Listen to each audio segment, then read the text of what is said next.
Moby-dick by Herman Melville. Chapter 1 Loomings. Call me Ishmael. Some years ago, never mind how long precisely, having little or no money in my purse, and nothing particular to interest me on shore, I thought I would sail about a little, and see the watery part of the world. It is a way I have of driving off the spleen and regulating the circulation. Whenever I find myself growing grim about the mouth, whenever it is a damp, drizzly November in my soul, whenever I find myself involuntarily pausing before coffin warehouses and bringing up the rear of every funeral I meet, and especially whenever my hypos get such an upper hand of me that it requires a strong moral principle to prevent me from deliberately stepping into the street and methodically knocking people's hats off, then I account it high time to get to sea as soon as I can. This is my substitute for pistol and ball. With a philosophical flourish, Cato throws himself upon his sword. I quietly take to the ship. There is nothing surprising in this. If they but knew it, almost all men in their degree, some time or other, cherish very nearly the same feelings towards the ocean with me. There now is your insular city of the Manhattoes, belted round by wharves, as Indian Isles by coral reefs. Commerce surrounds it with her surf. Right and left the streets take you waterward. Its extreme downtown is the Battery, where that noble mole is washed by waves and cooled by breezes, which a few hours previous were out of sight of land. Look at the crowds of water gazers there. Circumambulate the city of a dreamy Sabbath afternoon. Go from Corlear's Hook to Coenties Slip, and from thence by Whitehall northward. What do you see? Posted like silent sentinels all around the town stand thousands upon thousands of mortal men fixed in ocean reveries, some leaning against the spiles, some seated upon the pierheads, some looking over the bulwarks of ships from China, some high aloft in the rigging, as if striving to get a still better seaward peep. But these are all landsmen, of weekdays pent up in lath and plaster, tied to counters, nailed to benches, clinched to desks. How then is this? Are the green fields gone? What do they here? But look, here come more crowds, pacing straight for the water, and seemingly bound for a dive. Strange! Nothing will content them but the extremest limit of the land. Loitering under the shady lee of yonder warehouses will not suffice. No, they must get just as nigh the water as they possibly can without falling in. And there they stand, miles of them, leagues.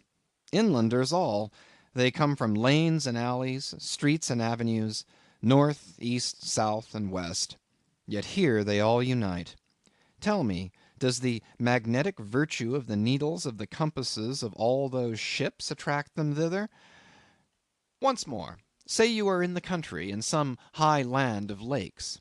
Take almost any path you please, and 10 to 1 it carries you down in a dale, and leaves you there by a pool in the stream. There is magic in it. Let the most absent-minded of men be plunged in his deepest reveries, stand that man on his legs, set his feet a-going, and he will infallibly lead you to water, if water there be in all that region. Should you ever be athirst in the great American desert, try this experiment, if your caravan happen to be supplied with a metaphysical professor. Yes, as every one knows, meditation and water are wedded for ever. But here is the artist. He desires to paint you the dreamiest, shadiest, quietest, most enchanting bit of romantic landscape in all the valley of the Saco. What is the chief element he employs? There stand his trees, each with a hollow trunk, as if a hermit and a crucifix were within. And here sleeps his meadow, and there sleep his cattle, and up from yonder cottage goes a sleepy smoke. Deep into the distant woodlands winds a mazy way, reaching to overlapping spurs of mountains bathed in their hillside blue. But though the picture lies thus tranced, and though this pine tree shakes down its sighs like leaves upon the shepherd's head, yet all were vain, unless the shepherd's eye were fixed upon the magic stream before him. Go visit the prairies in June, when for scores on scores of miles you wade knee-deep among tiger lilies. What is the one charm wanting? Water. There is not a drop of water there. Were Niagara but a cataract of sand, would you travel your 1,000 miles to see it? Why did the poor poet of Tennessee, upon suddenly receiving 2 handfuls of silver, deliberate whether to buy him a coat, which he sadly needed, or invest the money in a pedestrian trip to Rockaway Beach? Why is almost every robust healthy boy, with a robust healthy soul in him, at some time or other crazy to go to sea? Why, upon your first voyage as a passenger, did you yourself feel such a mystical vibration, when first told that you and your ship were now out of sight of land? Why did the old Persians hold the sea holy? Why did the Greeks give it a separate deity, and own brother of Jove? Surely all of this is not without meaning.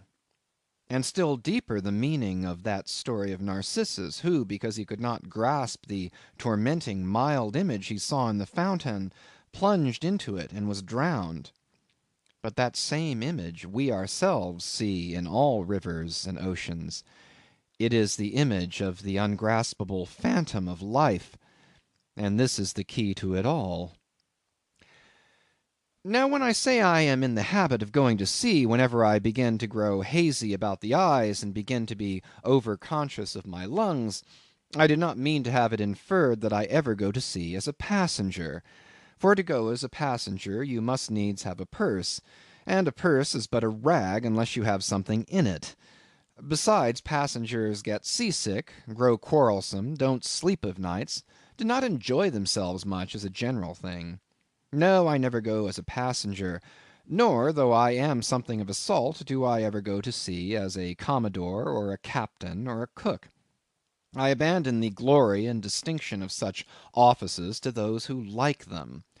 For my part, I abominate all honourable, respectable toils, trials, and tribulations of every kind whatever. It is quite as much as I can do to take care of myself without taking care of ships, barks, brigs, schooners, and what not. And as for going as cook, though I confess there is considerable glory in that, a cook being a sort of officer on shipboard, yet somehow I never fancied broiling fowls, though once broiled, judiciously buttered, and judgmatically salted and peppered, there is no one who will speak more respectfully, not to say reverently, of a broiled fowl than I will. It is out of the idolatrous dotings of the old Egyptians upon broiled ibis and roasted river horse that you see the mummies of those creatures in their huge bake-houses, the pyramids.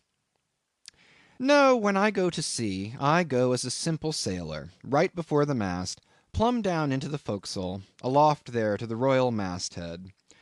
True, they rather order me about some, and make me jump from spar to spar like a grasshopper in a May meadow; and at first this sort of thing is unpleasant enough. It touches one's sense of honour, particularly if you come of an old established family in the land, the Van Rensselaers or Randolphs or Hardicanutes. And more than all, if just previous to putting your hand into the tar pot you have been lording it as a country schoolmaster, making the tallest boys stand in awe of you. The transition is a keen one, I assure you, from a schoolmaster to a sailor, and requires a strong decoction of Seneca and the Stoics to enable you to grin and bear it. But even this wears off in time. What of it if some old hunks of a sea captain orders me to get a broom and sweep down the decks? What does that indignity amount to, weighed, I mean, in the scales of the New Testament? Do you think the archangel Gabriel thinks anything the less of me because I promptly and respectfully obey that old hunks in that particular instance? Who ain't a slave? Tell me that. Well then, however the old sea captains may order me about, however they may thump and punch me about, I have the satisfaction of knowing that it is all right; that everybody else is in one way or other served in much the same way, either in a physical or metaphysical point of view, that is; and so the universal thump is passed round, and all hands should rub each other's shoulder blades, and be content. Again, I always go to sea as a sailor because they make a point of paying me for my trouble, whereas they never pay passengers a single penny that I ever heard of. On the contrary, passengers themselves must pay. And there is all the difference in the world between paying and being paid. The act of paying is perhaps the most uncomfortable infliction that the two orchard thieves entailed upon us. But being paid, what will compare with it? The urbane activity with which a man receives money is really marvelous, considering that we so earnestly believe money to be the root of all earthly ills, and that on no account can a moneyed man enter heaven. Ah, how cheerfully we consign ourselves to perdition. Finally, I always go to see a sailor because of the wholesome exercise and pure air of the forecastle deck. For as in this world head winds are far more prevalent than winds from astern, that is, if you never violate the Pythagorean maxim, so for the most part the Commodore on the quarter deck gets his atmosphere at second hand from the sailors on the forecastle. He thinks he breathes it first, but not so. In much the same way do the commonalty lead their leaders in many other things, at the same time that the leaders little suspect it. But wherefore it was that after having repeatedly smelt the sea as a merchant sailor, I should now take it into my head to go on a whaling voyage, this the invisible police officer of the Fates, who has the constant surveillance of me, and secretly dogs me, and influences me in some unaccountable way, he can better answer than any one else. And doubtless my going on this whaling voyage formed part of the grand programme of Providence that was drawn up a long time ago. It came as a sort of brief interlude and solo between more extensive performances. I take it that this part of the bill must have run something like this: Grand contested election for the presidency of the United States. Whaling voyage by one Ishmael. Bloody battle in Afghanistan. Though I cannot tell why it was exactly that those stage managers, the Fates, put me down for this shabby part of a whaling voyage, when others were set down for magnificent parts in high tragedies, and short and easy parts in genteel comedies, and jolly parts in farces. Though I cannot tell why this was exactly, yet now that I recall all the circumstances, I think I can see a little into the springs and motives which, being cunningly presented to me under various disguises, induced me to set about performing the part I did, besides cajoling me into the delusion that it was a choice resulting from my own unbiased free will and discriminating judgment. Chief among these motives was the overwhelming idea of the great whale himself.